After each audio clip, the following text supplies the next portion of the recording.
Hello, hello, and welcome everyone. Lovely to see some of you for the first time and delighted to see many of you back who we've seen before. This is the Coincidence Cafe, and the Coincidence Project is a global nonprofit. Our vision is to illuminate the invisible currents that connect and unify us. So we work to help bring things more clear into awareness and conversation and to normalize meaningful coincidences and synchronicity, serendipity, and whatever forms of coincidence you might have experienced.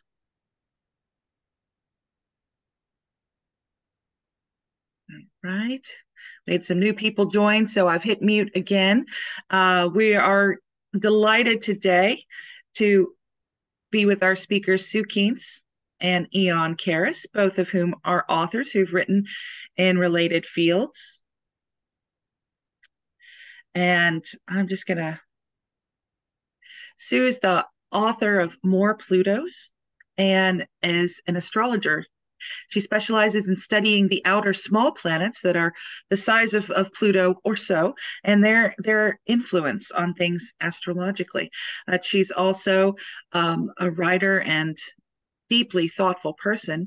And she's going to speak today a little more about the signs and symbols and patterns that maybe reflect some of what's to be found in astrology, but that's here on the ground all around us. Here on Earth, even without going into the astrological implications. So I'm just going to turn it over to Sue. How about you take it away, Sue? Thanks, Juliet. So glad to be here with you all. As Juliet mentioned, I'm an astrologer now for 46 years.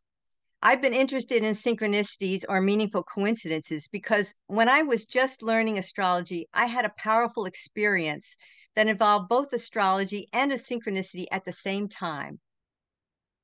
Well, first, you may know that astrologers look outward at the solar system's pattern when reading someone's birth chart or making a prediction about an important event.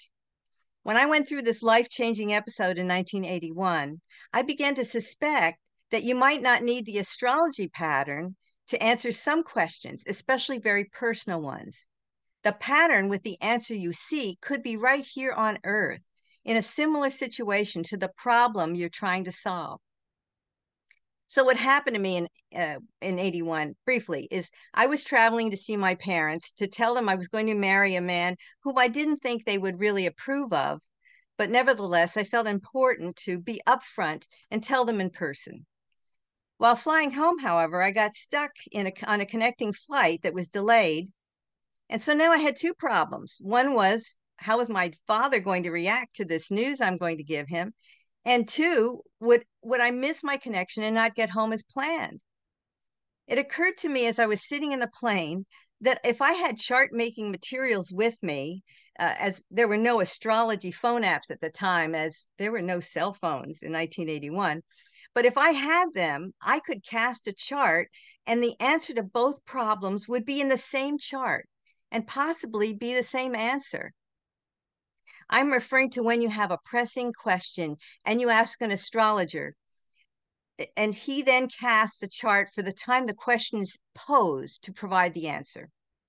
So as I was realizing both problems had the same chart, the stewardess got on the PA system and announced that we were leaving shortly. And if anyone was connecting to the Allentown, Pennsylvania flight out of Washington, D.C., not to worry, because the pilots for that flight were on this plane. That was my connecting flight. So problem two's outcome was everything is okay. So problem one, all is okay. Apparently I didn't need the astrology step, except to recognize that both anxieties were answered the same by becoming acute at the same time. Indeed, when I saw my dad, I realized he was unable to criticize my partner. And that's a longer story, but that's how it worked out. So the comparison did work.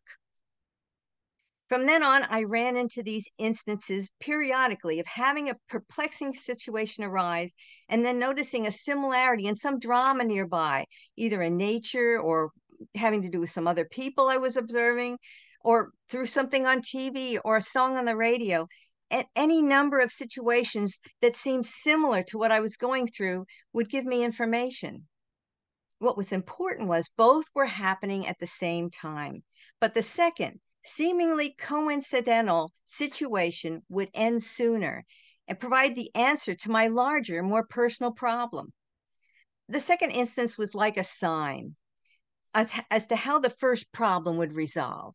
And time and again, this proved to be so.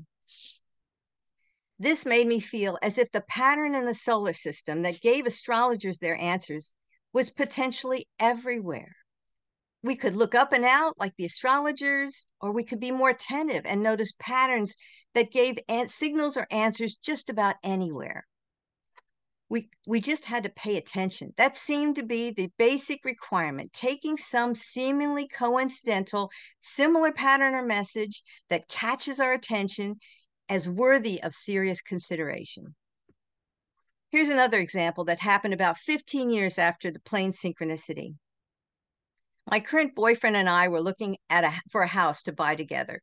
And this process went on for months. Then it was over a year, and we were getting discouraged. Then one place our realtor took us to, which initially seemed kind of unsuitable, turned out to have a lot of what we hoped for: a big yard, 3 bedrooms, space for a home office. As we toured the first floor and the yard and then the second floor, it seemed more and more possible that this was it. But I was getting anxious as I wanted to know. Finally, we stood in the attic, which was large and full of things that the last tenants left behind. Is this really the one? I'm saying to myself inside. And then I looked up, and in the rafters, there was this long, huge sign, and it said, "A gift from God." Now, I knew this was from a birth announcement or a baby shower, but my emotional response was, this is my answer. This is going to be our house. That sign is still in the attic today, not in the rafters, but hung nicely on the wall. 25 years later, the sign told the truth, as our house has been a great blessing. It makes sense to me that there are similar dramas or patterns mirroring our own dramas or concerns happening nearby that can give us information on a personal situation, especially when the problem is emotionally charged. After all, astrology operates on the idea that the same solar system pattern represents conditions everyone is experiencing simultaneously, even as that pattern is slowly changing all the time. By noticing the similar pattern of a synchronicity nearby, you may be able to skip the symbolic version and get your answer simply and immediately. Back to you, Juliet.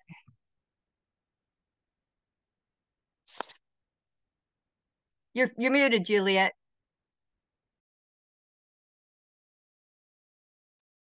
Yes, thank you. My mouse wasn't responding.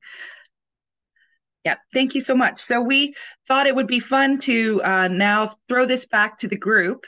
I'll invite everybody first just to get to know each other just a tiny bit, even while we're still on mute. Please post where you're calling in from today in the chat.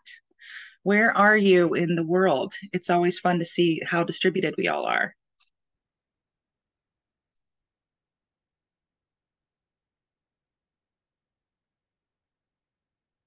Yeah, so we've got Oregon, Indiana, Guatemala, Wales, Virginia, Texas, near Cape Cod, Sweden. Welcome from Sweden. Massachusetts, Colorado, New York, Florida, Northern Virginia. Hello. New Mexico, more Florida. We always have good representation from Florida. Floridians must experience a lot of meaningful coincidence because we always get a lot of really good representation from Florida. I think being surrounded by water might help. There seems to be some connection with peninsulas and islands being places where there's often a lot of coincidence. So with Sue's story, she was able to kind of resolve a dilemma by seeing a pattern repeat in the stress and kind of acute circumstances that were happening around her at the time on that airplane. And we thought it would be fun in the breakouts to see if you guys had ever found a sign or symbol at a time when you were needing to resolve a dilemma, answer a question, that there was something from a pattern that you saw from one place that maybe gave you insight into another. So we invite you to spend about 12 minutes in the breakout rooms, and I'll be setting those up here. And just make sure if you know you're always the first to speak, maybe let your partners go first this time. And if you know you're always the last to speak and you tend not to talk, maybe encourage yourself to step forward and maybe even lead off the conversation or go second. And just keep an eye on the time. We'll want to make sure that everybody's got an opportunity to share with their partners. I'll be pausing the recording in just a moment. And everything that you share in the breakout rooms is private. So you won't disclose the identity of your partner later and say, I learned the best story from Cheryl Bartlett. Let me tell you Cheryl Bartlett's story. Please don't do that, not even with your partner or friends, after the meeting. Instead, you might say, I heard the most wonderful story about a person looking for a house, and she had looked for a very long time and given up hope. And then she saw a sign in the best house she'd seen yet that said, gift from God. And then she knew, and then she's lived there 25 years. How cool is that? So you might share a story, but you wouldn't disclose who it is and give a lot of personal details. So we want to honor everybody's privacy in that way. And other than that, we leave it up to you. I'll actually give everybody, we've got plenty of time today, so we'll give about 14 minutes, and then an additional 60-second timer will come up. So you have about 15 minutes total. So if everybody shares for about 3 to 4 minutes per person, you'll have time afterwards for conversation. And then we will see all of you afterwards, and we'd love to hear if anything interesting occurs in your breakout rooms. Maybe even you'll find a new synchronicity with your partners as you're sharing.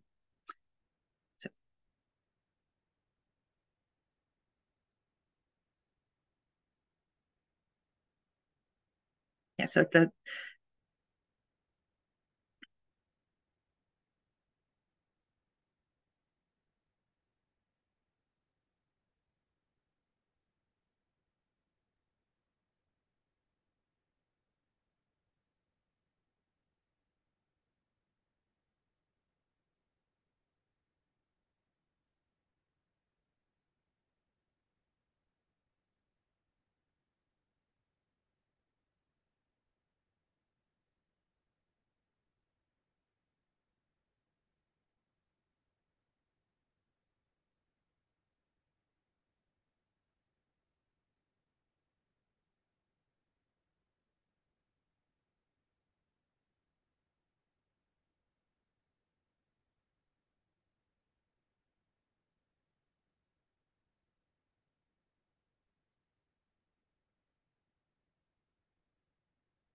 hi, everybody. I'm going to go to the gallery view here.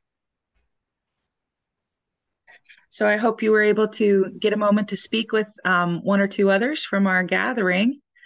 And we'd be happy to hear from anybody about maybe what you realized or what you learned about or shared in the breakouts.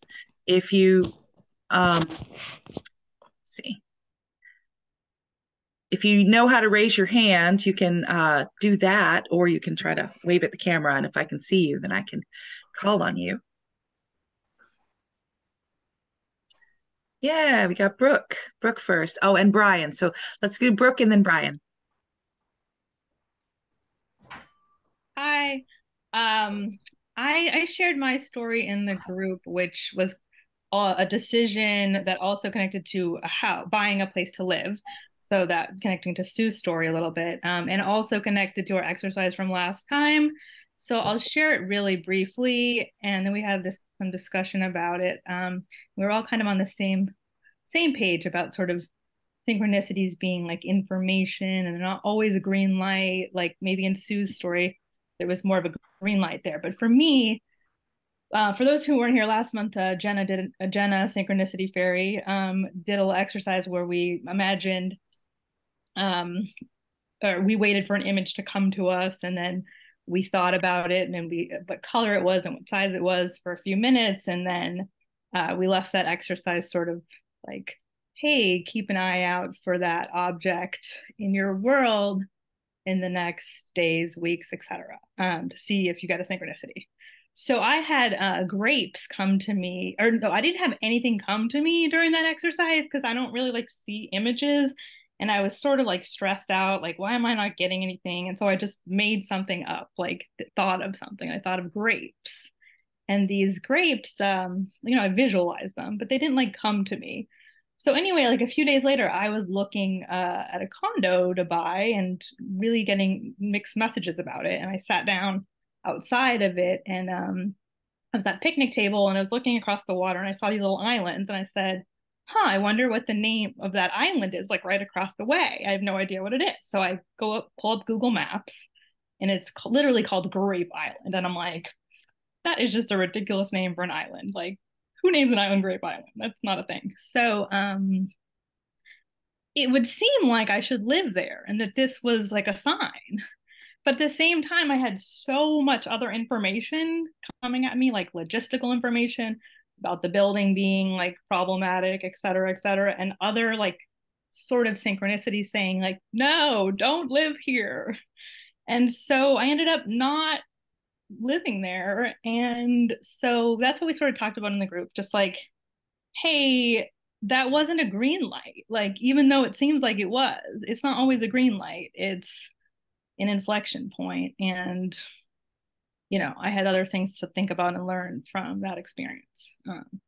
So that's kind of what we chatted about. And if there's anyone else in our group that wants to add, but like, we sort of all seem to have similar feelings about like synchronicities being like information and not always like good or go. Yeah, thank you, Brooke. That's awesome. Yeah, and a good reminder that the interpretation is up to us, and there's no reason to make a blanket interpretation that anytime there's a duplication or a pattern or a repetition of signs or symbols, that always means an affirmative. It just means that something's getting your attention in some way, or perhaps there may be something about the dimension of time, that time is a bit of an illusion, so the physicists tell us. And if everything exists in all periods of time, maybe the grapes were coming to you because you were soon to be sitting near, saying, how silly to name an island after grapes. And so the word was in your consciousness because it was something you were going to encounter soon. So it's more of like an anticipatory, kind of knowing our future. And then something gets reinforced because we were already seeing it or thinking it. And maybe it's because all things are happening at the same time. So if we can remember backwards, maybe we can remember forwards. We just don't typically think about that. And Magda in the group, had said that too, like, like maybe this grapes thing came to you in the exercise because, because of that, something like that. So it's like, who knows? How does this all work? I don't know. I have more questions. And the more I get this stuff, more synchronicities, the more we have conversations, the more I'm just like, I don't know. Yeah, I know. We're here in this exploration together. I'm with you. I don't know either. And thank you for sharing. Brian, and then I see Kirby.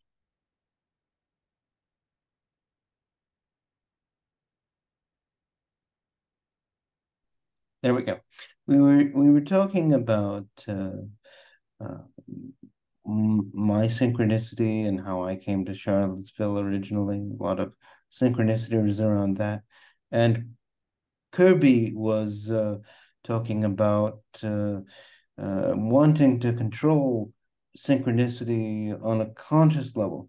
And from my own experience, you can't control it from the conscious mind. That's not part of the flow of synchronicity.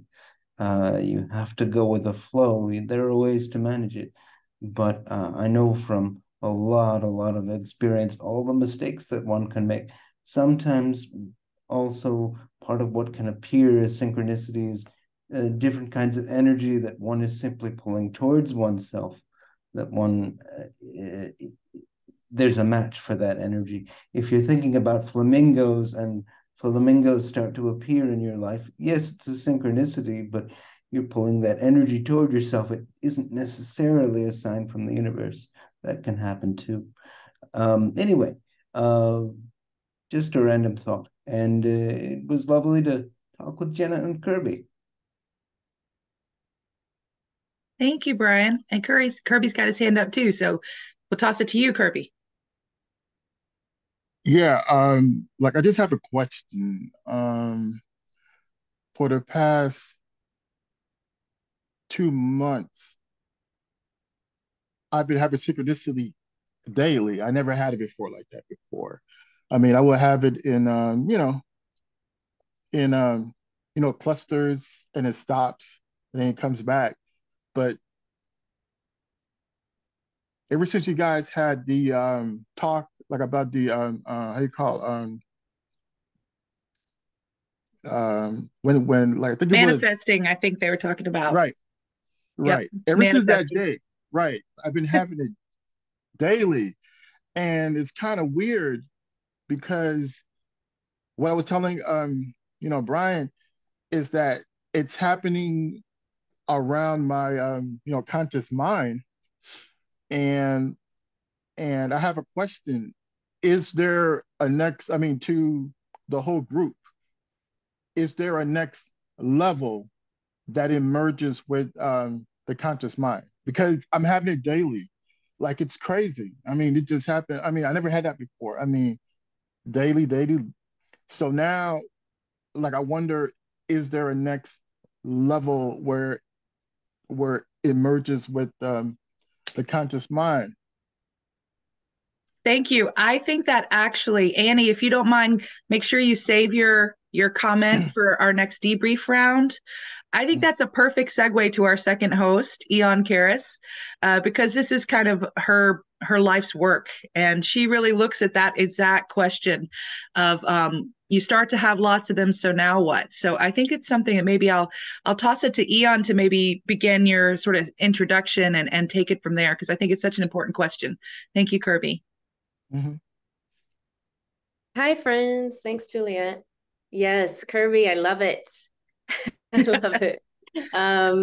Exactly. So I wrote a book called Synchronicity, Unlock Your Divine Destiny, and it's just come out with its 4th edition. So please grab it. But in my book, I share my synchronicity method, which is how to stay in flow, how to get comfortable with synchronicities happening all the time. I think when synchronicities are consistent and happening daily, it's a really great sign that you're on your path to stepping into your divine destiny, to understanding what it is. I'll share a story of how it started for me. So I was 21 years old and not really sure what I was going to be doing with my life. I was in community college studying photography. I was working at a bank. I was a waitress. Like, I just really didn't know what the heck was coming of my life. But I was really felt some calling inside me, like I'm here to do something and I don't really know what it is. And I started having a lot of strange and intense dreams. A lot of interesting kind of paranormal things have always been going on in my life, but I didn't really understand it. And then there was a series of 6 months where every single day I would awake at the exact hour, 3:33 in the morning. Every day. I would open my eyes, I would see the 333, I would think I'm kind of dreaming, and then I would jolt up, sit straight up in my bed and stare out the window. And I lived in San Francisco at that time, and I had a view. I was in Noe Valley, for those of you who know the city, and there's amazing views of the valley, and I would see stars, and there was always a red star that would shine at me that was just on the horizon. And my husband at the time was getting kind of spooked about this because it happened every single day for 6 months, and then it stopped. I didn't really understand what was going on, but I felt something inside me happening. I felt that the star was communicating with me. Suddenly, I knew things. Very shortly after this 6 month period, we opened one of the first web design companies in the world. Suddenly I was an expert in technology, future tech. We were working with large corporations. I had zero experience. I had no knowledge. I wasn't studying computer science. I just had vision, a lot of vision. I kind of felt that, dare I say, I'm from the future and I know what's going to happen and I know what's the next wave of things. And so we were very successful in our business, and that synchronicity and those kind of synchronicities kept happening to me. If you guys, some of you were here when I spoke, I think it was in June at the speaker series, I shared how around that same time I ran into my favorite fashion designer at the bank. He just happened to come to my booth as a bank teller to cash a check, and I saw the name and I was like, Deep Space Time, and this is the designer. And that relationship turned into 5 years of working together and both of our careers taking off. So I have been following this. That was back in 1994. So my life has transpired to constantly be full of synchronicity. And when it's void of synchronicity, I know that I've kind of veered off path. And mind you, it did take a lot of time to get comfortable with it. Sometimes the synchronicities got so strong and so bizarre and paranormal that it was time for me to integrate them. Like I would have to step back and really like kind of stop them just so that I could catch up to the expansion of consciousness that was happening. But I've developed this synchronicity method, which is a guided practice that once you understand the mechanics of it, which I share in my book, you can do it on your own. I have a free recording you can download from my website. But what I found through many years of deep, deep, deep meditation was that holding my body in a specific geometric container, magnetizing my energy and really creating this vertical alignment so that I could stay in flow and stay in the center was what keeps me very grounded and able to guide the ship, so to speak. Like when you talk about conscious synchronicities, it's like that's what allows me to work with the synchronicity as feedback and not be overwhelmed by it. So to me, it's like you create your energetic field, you harness your energy, and then the synchronicities just display and pave the road. So that's what I've been teaching for the last 10 years in my mystery school. And yeah, I encourage you can grab my synchronicity method for free, Kirby, or for anyone. Just go to my website, thesynchronicitybook.com, and you can grab that. Yeah, Christina said geometric alignment. So what I found through my synchronicity experiences is that the way our physical nature has a non-physical reality, right? We are much more than our human form. And when I started going into deep meditation, I started to realize the magnetic field around my body was just as important as my physical body. And that geometric form around my body needs to stay intact and solid in order for me to stay grounded and not get swung in the push-pull dynamic, in the dramas of life. So to really stay in the center of your field as life comes at you. So when we have a lot of trauma in our past, when we've experienced things that throw us off, it's because the geometric field around our body has openings and it's not solid. So we're not a sovereign entity. We're not guiding the ship, so to speak.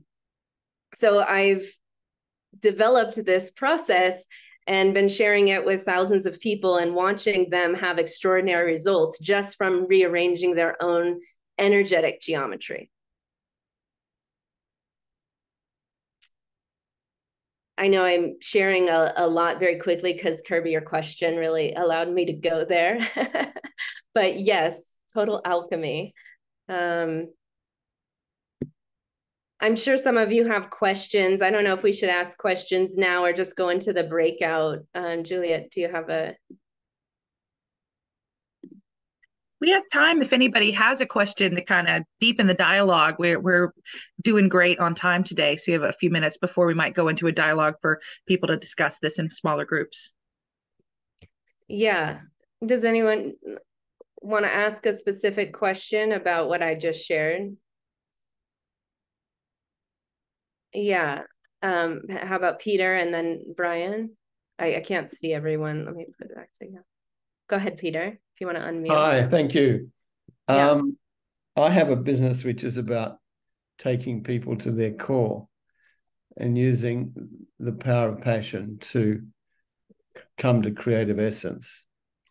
Awesome. And I've been doing this for 20 years. And, you know, serendipity or synchronicity is just there. It's just, you know, my experience is if people are coming from their essence, two things are happening there. One is they're unfolding as individuals, their consciousness is growing, but they're also part of the universe, which is expanding.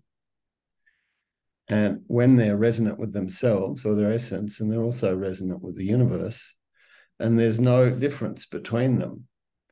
So the universe and our own patterns emerge or sort of overlap. And I'm just wondering where this geometric form is in my model, because my model and my experience of 20 years and thousands of people is that fundamentally, if we stay in a resonant with who we are at a deep level, the deepest level, and we have a good intention, then I love your experience. The road is paved with synchronicity. That's a beautiful phrase, and I can attest to that. And I don't know how the geometric forms actually support that. Feels like it would actually hinder it to have another form in between. Thank you for that question. Yeah, I know there's a lot of different thought of consciousness and how to interact. And I think there's a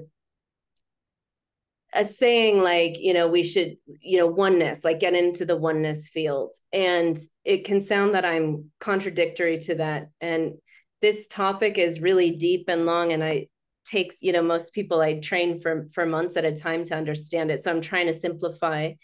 But the basic premise is we don't just exist at the skin level, right? Our field goes out further. And what I found is that most people aren't able to master their energy because they're too permeated. Their fields, their energetic field, that is their biology, their anatomic biology, is not formed well. So as we grow up through different stages of development, we have different issues that happen to us, different traumas, and then the energetic field doesn't get formed properly. And people are walking around extremely empathic. They don't know where they begin and the other. They think that their thoughts are theirs and not necessarily something from the outside. So when we get quiet and really sit in deep meditative spaces, what I found is that first we need to create our own field to identify our individuation from source. So who are we? What is our responsibility? Our responsibility is not out there, it's within us. And so when we take back our own responsibility and start to generate our own energy and learn how we source energy, so not sourcing energy from the horizontal plane, but from the vertical axis, and then we start to generate our own power center, and then we're interacting as a whole complete being with others, with the universe, with the cosmos, and we turn on that God spark, in the center of our chest. I call it the codex or the star seed.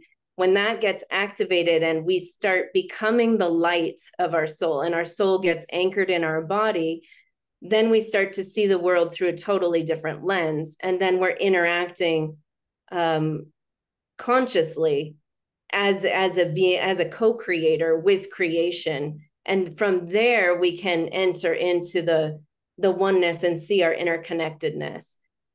So I'm talking about different levels of seeing, different levels of consciousness, that I believe synchronicity really opens doors of perception to us. It starts to show us the mechanics of the universe. And when we start to see how we're all connected and where energy is moving, we can start to see what's our responsibility and what's not. So back to Kirby's question of like, how do we consciously create it? When we generate our own power and we start to see, okay, well, I don't want to, there's so much to say here in a short period of time, so I'm trying to simplify. I'm very big on the proper use of energy and the right use of your will. So I've been working with gurus and powerful leaders around the world for the last almost 30 years now. And I see in the world a huge misuse of power. And I kind of am known to call that out. So someone who has a huge energy field and has kind of activated a lot of gifts and psychic abilities, powers, they're a charismatic leader, and then they start to use their energy to manipulate others. And for me, this is a huge misuse of energy. And so I train people on how to hold back all of the energetic tentacles that tend to go out in the horizontal plane to create or to manipulate other people's will, and then use it within yourself. So what is your responsibility and what is not your responsibility? I hope that makes sense. I'm kind of jumping because there's a lot of different questions in our group at different levels, but I really appreciate what you said, Peter, and I'd love to go in depth with you about it, because and please grab my synchronicity method. It's a very short practice. You can do it in 20 minutes. And once you do it and experience it, you'll understand what I'm talking about. And then you're going to have your own experience of like, oh, okay, this is maybe some slight adjustments, or this is how it works with what you're noticing in your work. But I would love to share more with you. Thank you. The time. Yeah. Can I say something, Aeon? Yeah, Ken. Good to see you again. I miss your beautiful smile. Ian and I met because our books popped up on Amazon side by side. She wrote a book on synchronicity. Mine was Synchronicity, the magic, the mystery, the meaning. And I called her up. And in 5 minutes, we felt like we knew each other for 5,000 lifetimes. So synchronicity is a direct effect of head and heart coherence.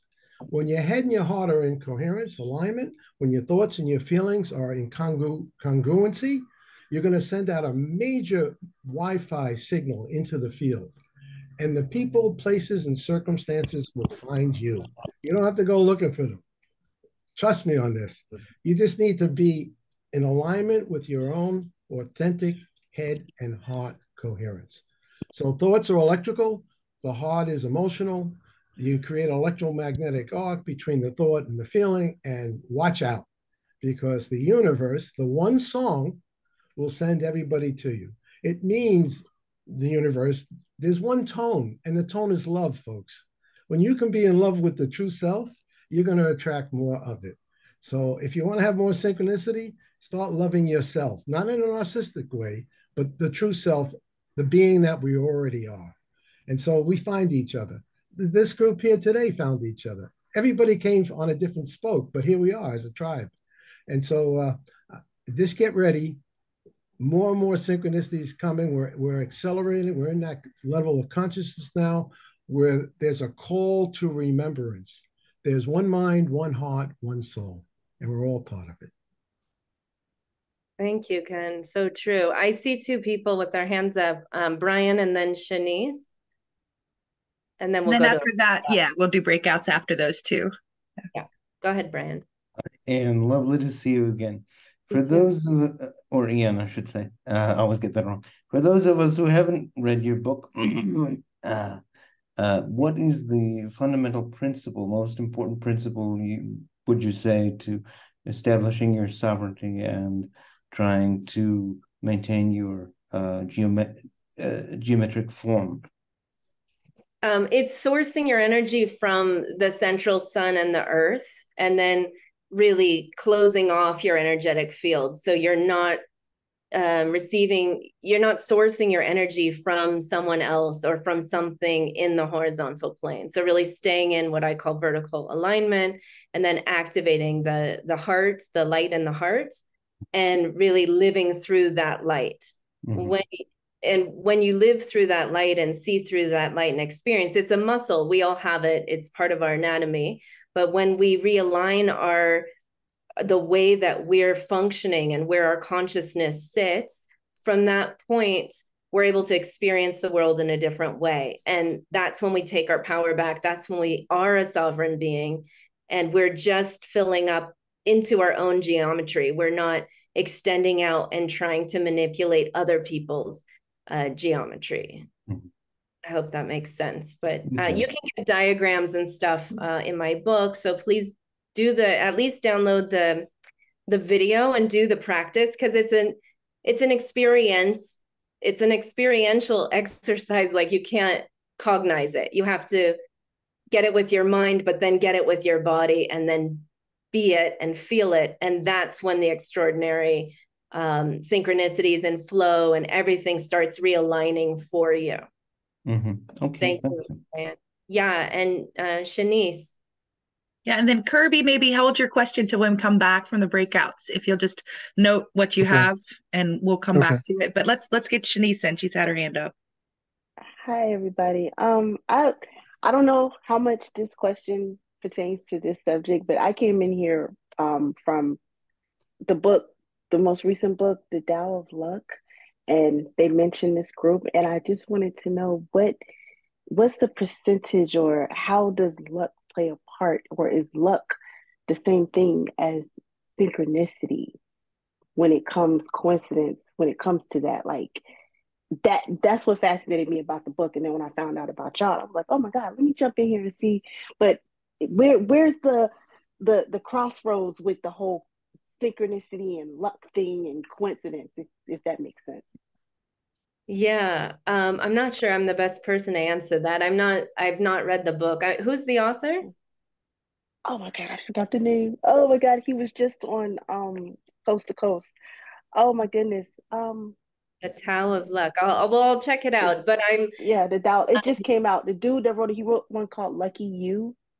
That's I don't know if y'all are familiar with that one, but I was trying to bring up the author, Frederick,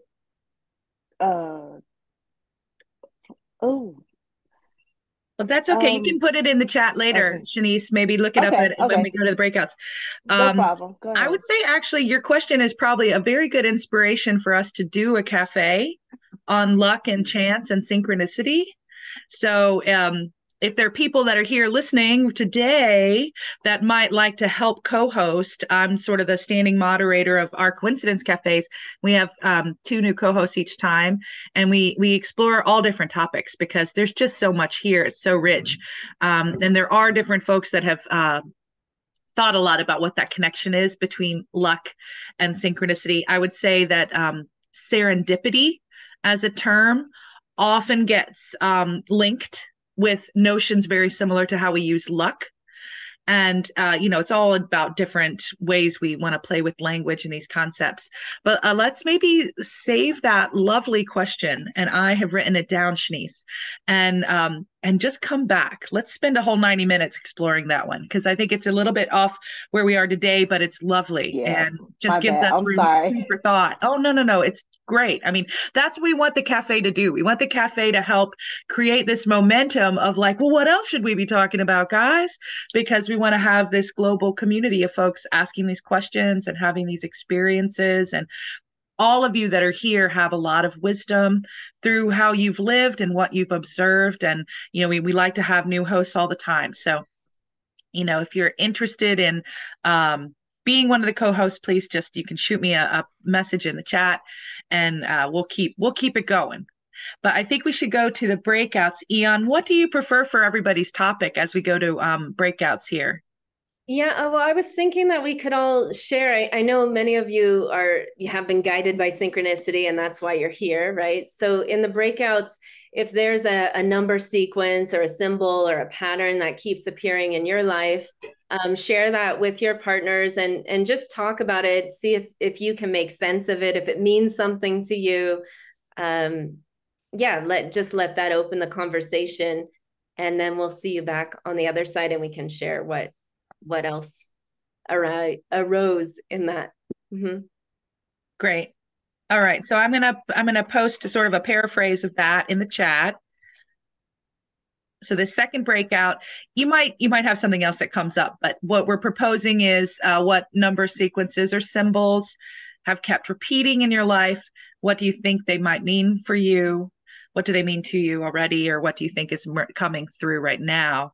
And this will be just a little bit of a shorter round, so make sure if you've got that each person has a chance to speak. So we'll do 10 minutes in the breakouts with an extra 1 minute countdown to wind it up, and then we'll come back and have some more conversation. And our hosts, if they're able to stay on a few minutes past the half hour, might be able to have a little bit of additional conversation, but I know some of you will probably have planned to go right in about 27 minutes from now. So we'll do the breakouts and come back and then debrief and keep the group conversation going again. All right, and we'll see you guys after this next breakout.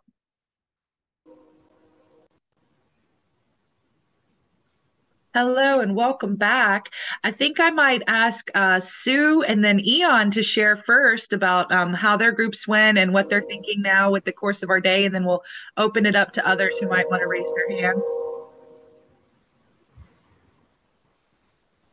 So Sue. Yes. Yeah. This past, just this recent group, is that what you're saying? Yeah, wherever you've arrived this far in the session. Okay. Yeah. Well, I thought that was really interesting. We talked about symbols or numbers that just as directed, and what was kind of interesting is one of our participants kind of reminded me of this example in literature, which I had I kind of ran into because I was taking a Milton course, and in order to try to get the best grade, I had to do this book report and pick the smallest, the briefest Milton book in the library to do my report. But it was a book that talked about repeating line numbers, which was kind of an amazing thing in the poem of Milton's Paradise Lost, which is, I really became very interested and excited about that poem, which seemed crazy because it is such an old poem and a little bit hard to get into. This is just shortly after Shakespeare, and Shakespeare is difficult to read for some people. But this book pointed out how there were special things that happened, say in the third book on the 333rd line, is when God promises to redeem mankind. And then the fourth book in the 444th line is when death arrives. Death is personified. And then in the ninth book on the 999th line is when man falls. It's when Adam actually eats the apple, which is considered that's it, because he knowingly does it, whereas Eve was deceived. And they don't really take that as seriously as when Adam finally said, oh, I'm going to lose Eve. I'm going to have to eat this apple because I don't want to be without her. So did he put these in purposely because Milton was blind? It's possible, but there were other things about this book that just totally fascinated me. And here I thought I was getting away with murder by picking a small, thin book, and it was just the most fertile book I could have ever taken and used for my report. And I'm still thinking about it today, 40 some years later. Thank you. Thank you. Aeon, how about you? How was your breakout? Yeah, it was great.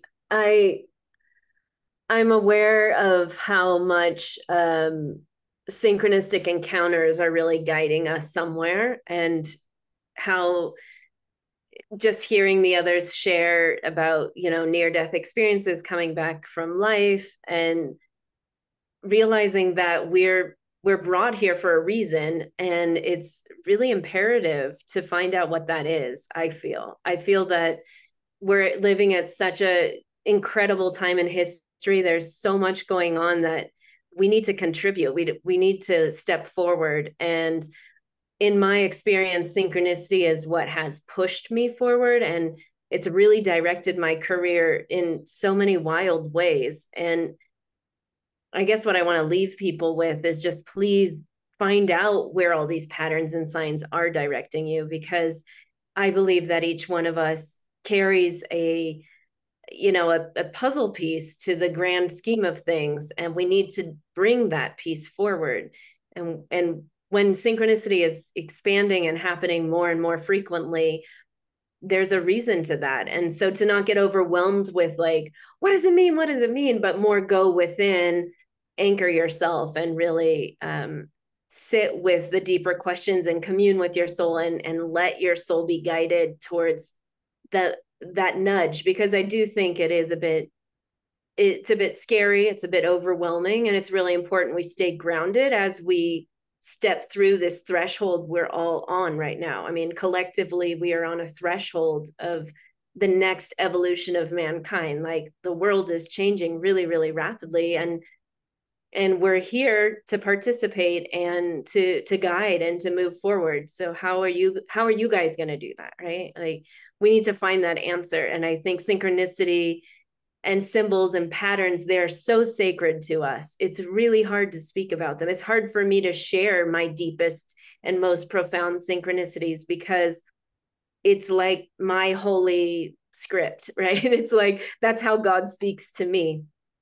And I know that's true for most of you here, if not all of you. So I just encourage you all to like really dig deep and find what that is for you, and where is it leading you. It's not just random. There is meaning, and to not get over absorbed in the analytical, but more in the feeling. And that's why I teach my synchronicity method, because we need to guide from a body base, from a soul wisdom, not from, our mind cannot comprehend the complexities of the universe.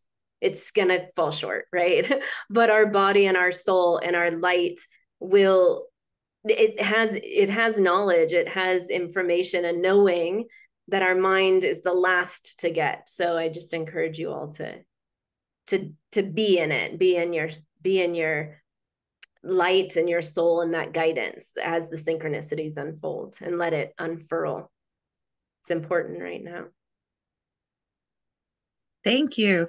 Yeah, and just because we're starting to come to the end of our first 90 minutes together, I just wanted to have a moment to thank everybody for being here. We're really glad to have you all with us. And I'm putting a link in the chat to where we keep track of our events with the Coincidence Project under our participate page. And our next event will be on September the 26th, 10 days from today. And that'll be Sky Nelson Isaacs talking about the science behind wholeness and synchronicity and flow. It'll be very complementary, building on some of the things we're talking about today, actually, because of there's kind of the flow and the patterns. And he's a physicist and an author, thinks about these things very deeply. So I hope we might see you at Sky's Speaker Series talk. We do both of these each month, the Coincidence Cafe, and then we do a speaker series with someone who's quite expert in this, presenting on their work and their theories. And also, we are a nonprofit, and we keep all of these free and open to the public and open to everybody. But if you have the means to donate to support the project, we welcome your donations at any time. We have the link there to donate. There's several ways to donate once you click on that link. And that helps us do all the things that we're doing by fundraising alongside of our activities. And then finally, we hope that you'll be watching some of the replays. If you've missed an event, you can go to our YouTube channel and become a member, and then you'll see when we post new events. And since we are global, we offer them at different times of the day, and some work well for, say, colleagues in Europe, and then not so much for people in Australia, and others work okay for Australia, and that sort of thing. So it gets some might work for you, some may not, but we welcome you to watch a replay or to be with us live and in person. And again, please remember, you are welcome to send me a message here in the chat. You can send a private message if you want, or you can message everyone if you're interested in being a host at an upcoming cafe. We do really appreciate having all the different perspectives that we have, with our thanks to Sue and to Aeon for helping plan and host this meeting today. And then I see Annie's hand, so then we can maybe go to some just open conversation or questions, whatever is arising for folks now. And yeah, so Annie, to you. And Erin, I thank you for talking about how we fit all together. I've been doing that for a long time. Right now, we've been talking so much about solutions for the climate, and it's always on the physical, but we really need to regret what we've done to the earth. And maybe from that, the spiritual, facing it spiritually will help us to then find the physical solutions. We're so focused on the physical, we've forgotten about the spiritual. So this is what I write about. So thank you, Erin, very much for what you said.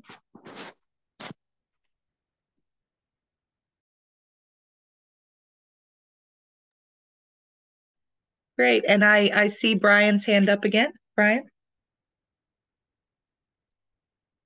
Couple of things. First, I want to go with what Annie said. I completely resonate with what she said. As they like to say, from a more quote-unquote Eastern perspective, the outer is just an expression of inner turmoil. And, or I'm paraphrasing.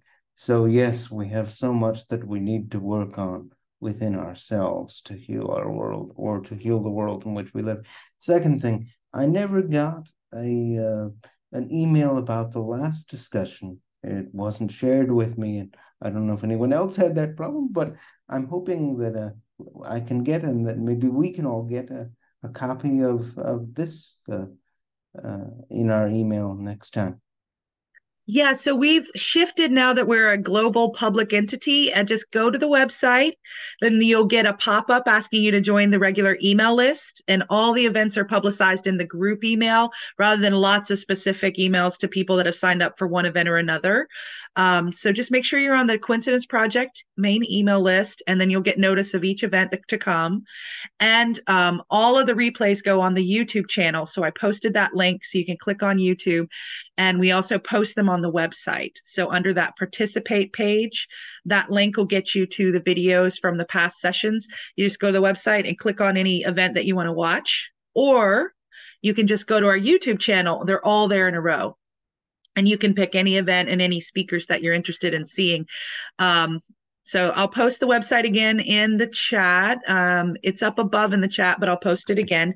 You guys can also save the chat. I think you can click on the three dots in the chat window at the very bottom of your chat screen and click on select Save Chat. So if you want to get back to links or information that arise in a session, unless the organization has turned off this function, it is optional now that a host might turn it off, but we leave it on because we know people share great resources. So yeah, so we've shifted a little bit, Brian. I think you were used to the personal emails when we were doing this as sort of word of mouth, but now it's gotten so much bigger, we're doing the group emails to the full list. And Sue, back to you. Hi, yes, thanks, Juliet. About Annie, what she had said about us I wanted to also make another comment.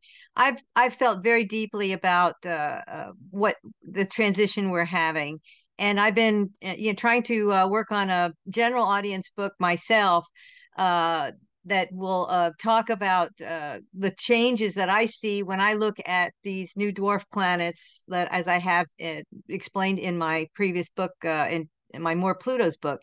But that book was written for astrologers. But I feel it's important to reach all these people. So I need a general audience approach. And one thing I feel recently that needs to happen is people need to feel that each one is special. And while I think, I was talking a lot about in my segment that the synchronicities can be a good way to solve personal problems, I still think that astrology is valuable. I kind of diminish it in that section, but it's valuable to show you how you have your milestones come to you throughout the course of your life. And everybody has this. Everyone has a special life. Everyone has a special path, and they can see it operating. And I think that's what I'm trying to do in what I'm going to produce at some point in the next year or so, where you can show that everyone has this role, as someone was saying, everyone has this divine path. I can't remember who it was who mentioned it during the course of this cafe. And so we need to feel we're that special. Otherwise, we're going to feel crushed by the enormity of the challenge. But I think a lot of people are going to step forward, but we need confidence. We need faith. And so I think that's an important part, the spiritual element of us dealing with the changes that are coming, not just climate, but there's power and water concerns, having enough power that's not going to affect the climate and water. Are we going to have drought, more instances of drought and bad weather? So anyway, just wanted to mention that I'm thinking in that way. And I think so many people will step forward to try to give in some kind of an idea what we should do.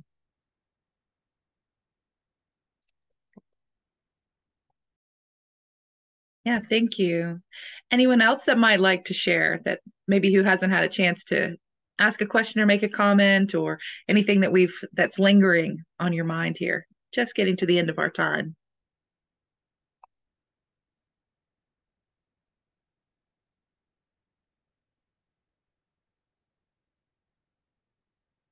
Yeah, and thanks for everyone posting in the chat too.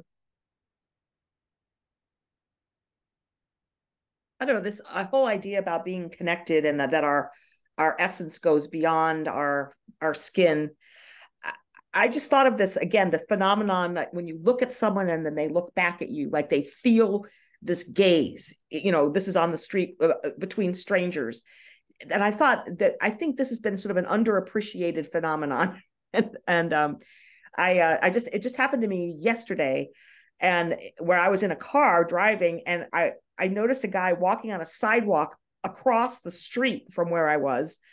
And so he was walking very deliberately. So I sort of spun this idea in my head that he was maybe mad and he was going to, take it out on someone or have a confrontation of some sort. Because he seemed, the way he was walking, his energy was like kind of very intent and kind of intense. And so I was sort of curious. So I was looking at him a little longer than what I was approaching him. His back was to me as I was driving.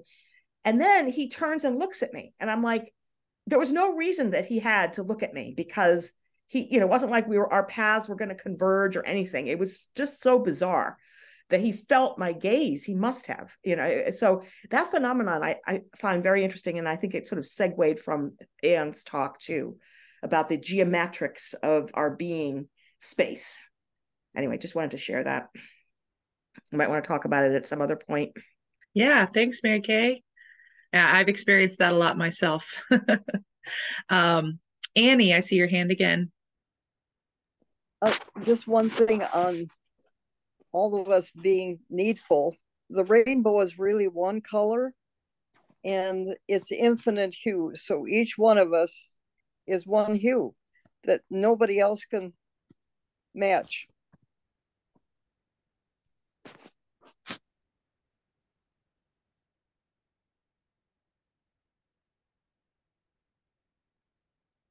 Yeah, thank you. Yeah, as comments in the chat are saying, that's the connectedness between all of us. We are all part of that wholeness or oneness. And we've just come to the end of our time. So for those who have to go, we hope to see you again. Thank you for being with Sue and Aeon as our hosts today. And for those that can stay for a couple minutes, we can keep the conversation going.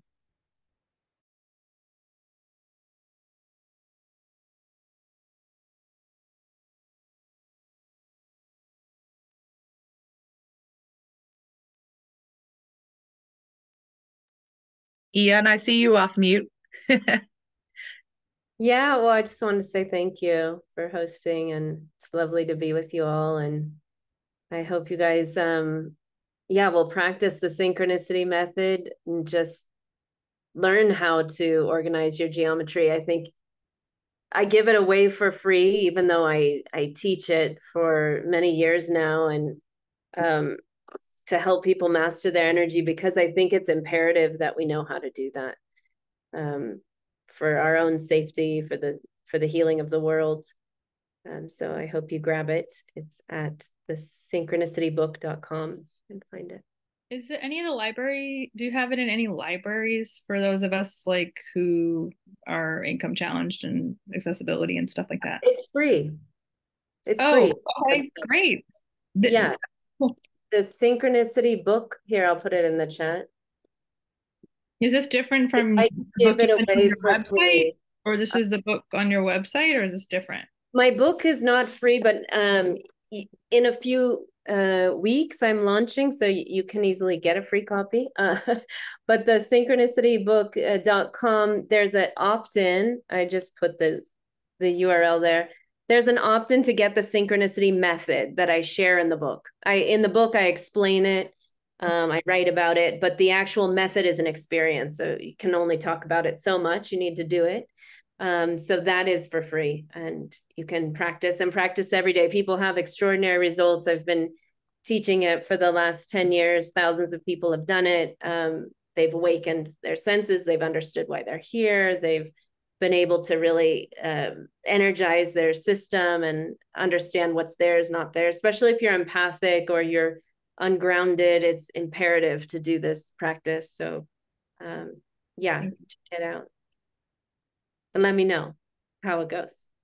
It activates things. It awakens your consciousness. I see Nina's hand up and then Sue again. Oh, hi. Yeah, I just wanted to make a comment, which is a bit contradictory, I guess, a little with what's been said. Well, so I've had quite a few coincidences that have been positive, you know. But what I found also, I get things happen when I'm not really, when things aren't going well. So when I've looked into, you know, things around manifestation and raising your vibration and all these kinds of things. But I found when I was at one point, just as an example, at my lowest ebb, and I didn't have enough money to pay my bills, basically. And I didn't so much pray or do anything particular, but clearly the universe knew I needed some money, and it was a particular amount of money. And then the next day, this money just appeared through my letterbox, almost to the penny of what I needed to pay a particular bill. So I was curious to ask people what they thought. If you're not in a good place, you're at a really low ebb, your vibration isn't high at all, but still the universe gives you a gift. What would people respond to that? How would they respond?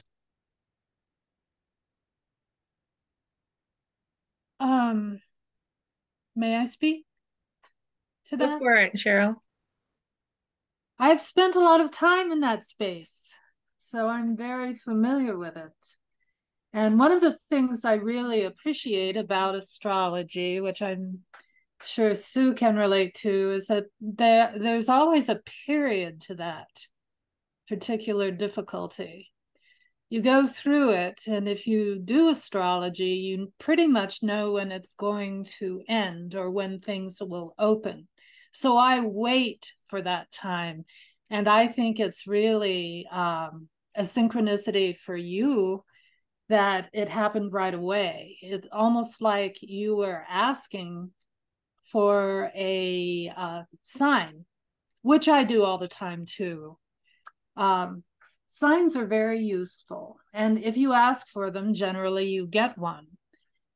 But you have to pay attention to see them there. Paying attention, I think, is the most valuable lesson I've learned from all of this. It's all happening around you, but you don't always notice it unless you're in need, which, as I've said, I've experienced quite a lot. That's what I have to say on this subject. Thank you, Cheryl. Good to see you here again. Yeah, and to Sue, which I'm sure she'll respond a little bit to what you've added here. And come back off mute, Sue.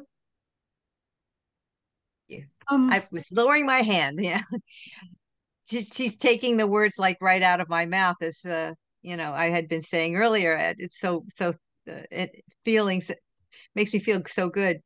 But I just wanted to say what Aeon had said. She had left, put this thing on her website to give to the world because it's just too important.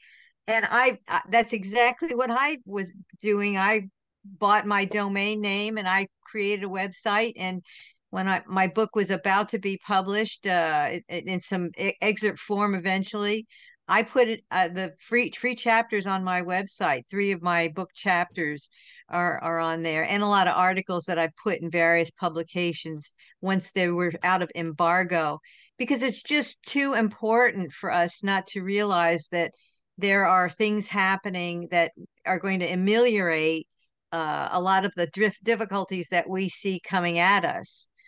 So I'm there with Aeon on this. We have to be able to put a certain amount of what we have out there so people can grasp it and start to, you know, experiment and see if they can, if this is going to be an answer for them. I'm really anxious to go on her website and try out her geometric meditations myself. So thank you so much for bringing that for us to look at, and I'm sure I'll probably buy the book too, because it sounds really, really great to get the inside story then too. Thanks, Aeon. Of course, I have to comment on Nina's experience with the money, because I wrote a dissertation on this topic, that it is a very unique type of synchronicity when money comes in, especially when it's needed and very timely. But there's all kinds of money experiences that people have, either if they need it or not. I actually found my dissertation looked sort of very systematically at the phenomenon of receiving unexpected money. And of course that comes in many, many forms. But in my study, what I did find was people that were open and sort of playful with the idea, but not too grasping, they seemed to have the most success at the number of times during my study period that they received unexpected money. So I just wanted to put that out there. But thanks for sharing your story, Nina, because those are awesome stories. And especially, I'm so glad that happened to you in your time of need, that you received the money that you needed. That's just a gift from God, as to sort of come back to an earlier theme here. But anyway, just wanted to share that. Giancarlo, and then maybe Brooke. Giancarlo? I just want to read what I wrote here. Our capacity to create and manifest has nothing to do with our emotional state in certain moment if we don't make it mean that. How we feel doesn't necessarily has to hold us back from our powers of creators. Our emotional state has nothing to do with that. If that was not the case, we would have not chose to incarnate in a universe, in an earth where contrast is the bread, our daily bread. And we can see this in nature. There's day, there's night, there's life, death, rebirth, and all of that jazz. And I have experienced actually that when I have been in my deepest states of grief, of pain, of depression, of being homeless, 5 years ago, I was homeless in Santa Monica in Los Angeles. And I have a very deep connection with water. I call her Mama Water. And I was like, okay, Mama Water, what is next? Like, I don't know what to do with my life. I felt so depressed and suicidal, and I didn't have any food, nothing. And she was like, go online, find an organization that you can share your gifts and talents, and just go for it. And I did. Suddenly, my dog, suddenly I found the Gay Men's Chorus of Los Angeles. And at the same time that I was depressed and in grief and all of that jazz, the most important stages of California opened to me. And suddenly I was a homeless dude that was sharing my story in front of thousands of people. And even I was imagining, as I was a performer at the Santa Monica Pier, that I was performing at the forum. And I was imagining and sensing and feeling that there were thousands of people. And back then, my favorite rock star was Gloria Trevi, that is a Mexican rock star. And I was having dreams with her in Florida before I even moved to California. Suddenly, I auditioned for the Gay Men's Chorus of Los Angeles. And some weeks or months later, they were like, John Duran, that was the mayor of West Hollywood back then, said, oh, by the way, you guys have been invited to perform at the forum, and you guys are going to open for Gloria Trevi. And when he said that, I knew in my body and in my soul and every part of my multidimensional being that I was going to be one of those. Not only I was one of those, I was the one that opened the song for Gloria Trevi at the forum while being homeless at the same time. I'm a living proof that our emotional state, whatever it is that we're experiencing or feeling, and Nina, I can sense that you have been going through a lot. That has nothing to do with your powers of creating your realities. And I just wanted to share this because this is such a deep topic in my life and in my reality. And we need to stop making it mean that if we feel depressed or angry or whatever it is, that we're not worthy of receiving the money or the relationship or the healing. Even, I don't know if it's okay to mention, Greg, when we were in the chat with Nina, we started talking and Nina started sharing about something, and suddenly Greg had an instantaneous healing in his stomach. And it was so beautiful in the breakup room right before this. And I don't know if you want to share about it, Greg, and I apologize if I'm calling you out a little bit. And yeah, I just wanted to share this, and thank you for the opportunity. You guys are so precious, and I feel such at home here. Thank you. Yeah, I think Brooke, and then maybe Greg, if you do feel like adding, you're more than welcome to. Let's let Brooke speak next. Thank you. Thanks for that story. I got all the feels, and I really appreciate you sharing it with us. And so it's hard to follow up and say something after that, but sharing the same sentiments in terms of going back to Nina and to what other folks have said is just, you know, like for me, I do get synchronicities when I'm in like a higher space a lot or lower space a lot. It seems to kind of be both, and not always when I'm just like in my day-to-day whatever. So and I do have a little bit of touch of moodiness more than the average person, but I think that for me it is about being in a space of not being in control. So when you're in a really low space, or when I'm in a really low space, like I'm giving up control, like because of despair or surrender or something. And if I'm in a really high good space, I'm also like, things are going well. Like I'm not trying to control like anything because things are good. So for me, that's, I think, why I get them more in either a higher or lower space. It's like the sense of giving up control.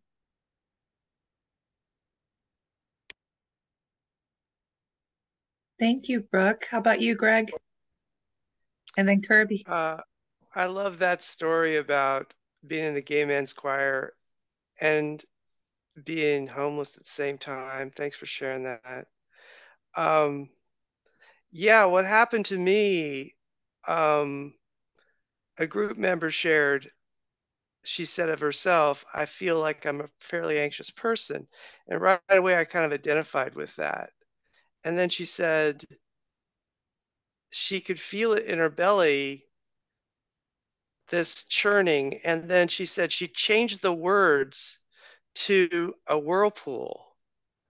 And when she said that, I imagined a whirlpool in my stomach instead of the churning that I'd been feeling. And it put me into a bliss state of just like instant relief from that churning. And so I shared that, and I can feel the difference now. It's quite a powerful thing.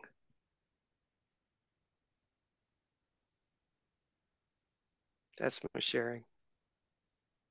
Thank you, Greg. And, that's so beautiful. We can all be open to, in the main room and in the breakouts. Everybody holds great insight and wisdom and struggle, pain and genius, trauma and creativity. We all hold this, and we can share it with one another and help each other. And that's definitely why we're here. It's why the Coincidence Project exists, is to help improve life on this planet, the quality of being, of existing.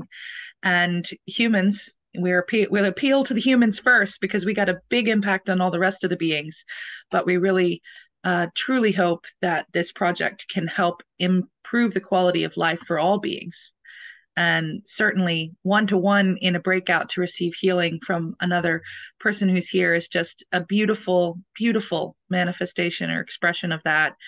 And, I hope it happens for all of us and beyond just this session, to be open to the possibility of another person's insight or wisdom or struggle being a gift that might unlock or move something in us in an important way towards healing, can happen also beyond the Coincidence Project, so just to name that, and may it continue and unfold like a ripple, like the spiral I'm sitting in front of on my screen. May this continue to unfold and replicate, as it's definitely why we're here. And then I see Kirby's hand up next.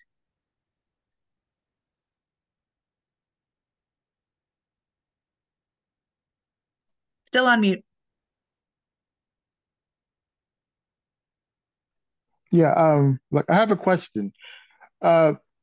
I would like to know, is there a person in the group who have the experience of having synchronicity daily? I'm just curious. Oh, really? Okay. How do you feel? Because when I start having daily, I'm thinking about my thoughts, and I just want to be positive. You know what I'm saying? It's weird,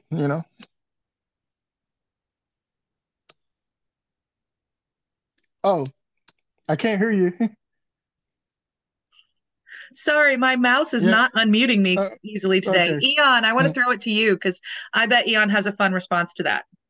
Well, I just think you're amongst like-minded. I mean, I think that's a majority of people here have a lot of synchronicity, and having it all day long, all the time. I mean, good for you, because a lot of people want that, right? And they crave for it, and they're trying to get back to that, or they have it for a while and then it stops.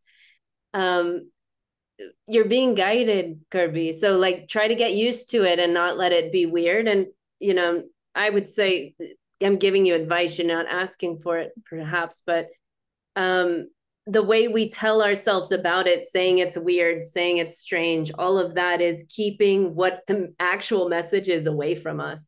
So when we just allow it to be what it is, just accepting that you're this magical being, a part of this magical universe, and it's communicating with you and giving you feedback. What is the feedback it's giving you? And maybe journal about it, try to ground it, make sense of it. Sometimes when it's happening so often, we can just get stuck in the this is so weird, this is so strange, because the brain is can't comprehend it.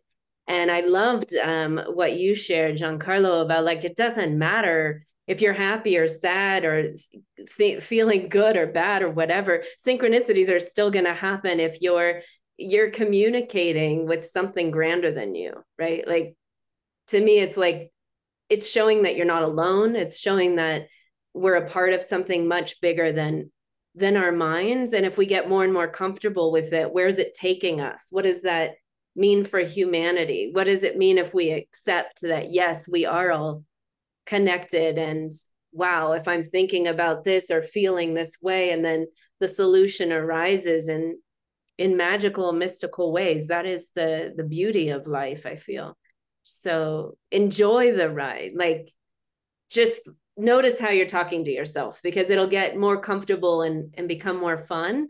Like the synchronicity fairy here, she's she's a sprinkling synchronicity dust all the time and letting it be a game, so have fun with it.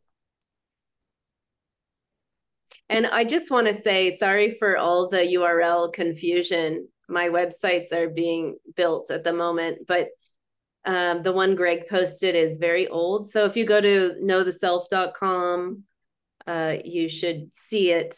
Scroll down to the video, and there'll be a video and an opt-in to put your email, and you'll get it in your inbox. But thank you guys all for being here. This was a beautiful gathering today. And Margareta. Yeah.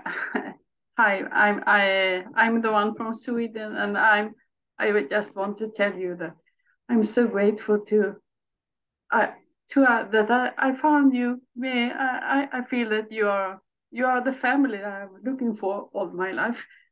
So I'm so grateful to. I'm not alone in my synchronicities experience that I have all the time, and I have no one in my near to talk about and to tell about this. So finally, you are there on the other side of the of the earth, of the world, but yeah. You are there, so I'm so grateful. So I stay with you. Yeah. Oh, very good. Yeah, it's wonderful. We had someone who was new on the call last month who was in Chile, and she said the same thing. Wherever we are in the world, people are awakening and recognizing this. And sometimes we find ourselves in social circles where we can talk about it. That's possible too. And other times we are not around people. I love Danny's comment. Yeah, coincidence is normal. I mean, that's basically like tagline, a plain talk version of the tagline for all of the Coincidence Project. Yeah, coincidence is normal. Everybody has the capacity to recognize that it's happening, and that awareness piece is key. And just knowing it's possible and shutting down that skeptical, dismissive voice, just taking that out of the equation and being open to the fact that it could occur can be enough to have it begin to unfold for people in a really dramatic way that we've seen over and over and over. So the more we can support one another, and the more you can support people in your daily life around you,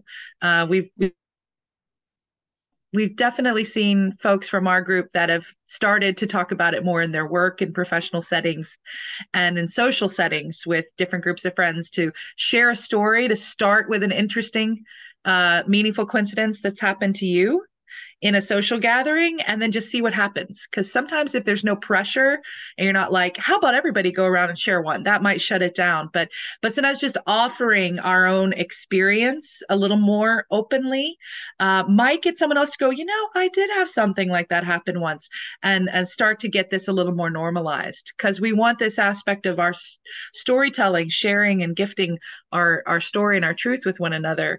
It can help unlock others. So we'll be here for you, Margareta. You can come and be back in this big family anytime you need. And hopefully we can start to broaden the fact that coincidence is normal in people's awareness around the world. That's really what we're here for.